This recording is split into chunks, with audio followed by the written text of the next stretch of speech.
फैगौ 7 तारिखआव मार्च दाननि जोङो गुवाहाटीआव जोंनि आसामनि चिफ सेक्रेटारि बिथांखौ लोगो हमनो थांगोन आरो बेवहाय जोंहा किसुमान जोंनि बिटिसि ओनसोलनि जि समस्या बिखेखकरि रन्जन दैमारी बिथांनि जि रिलिज बेखौ लानानै थांनाय इउपिपिएल सरकारा अमित शाह बिथांजों गोबां सावरायदोंमोन आरो बहुतखिनि डेभेलपमेन्ट दंमोन आरो दानि सरकारा जिहेतु जोंनि इउपिपिएलनि पार्टिनि खोथा जेबो खोनासङा बेखायनो चिफ सेक्रेटारि बिथांनियाव जों मेम'रेन्डाम हैगोन मोनबा इस्यु दङ मोनसेया जाहैबाय रन्जन दैमारी आरो 5 आदार्स बिथांमोननि रिलिज आरो जुबिन गार्गनि बिनि न्याय आरो डिप'र्टार्सनि जि समस्या जि मुसलमानानो हक बा बाङालियानो हक जि जोंनि डिप'र्टार्सनि समस्या बेखौ थाबै माने फोजोबनांगौ आरोबाव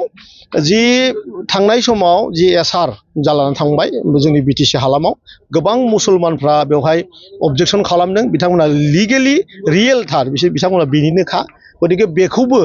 बोरैबाहाय रिभिउ खालामफिननो हायो नामा जिहेतु एसआरनि प्रक्रिया बन्द थेवबाबो बेखौहाय माबाफोर लामा दं नामा रिभिउ खालामफिनजानो आरोबाव बिटिसि पार्टखौ जों बेखौ फोरमायनो थांनो नागिरदों जोङो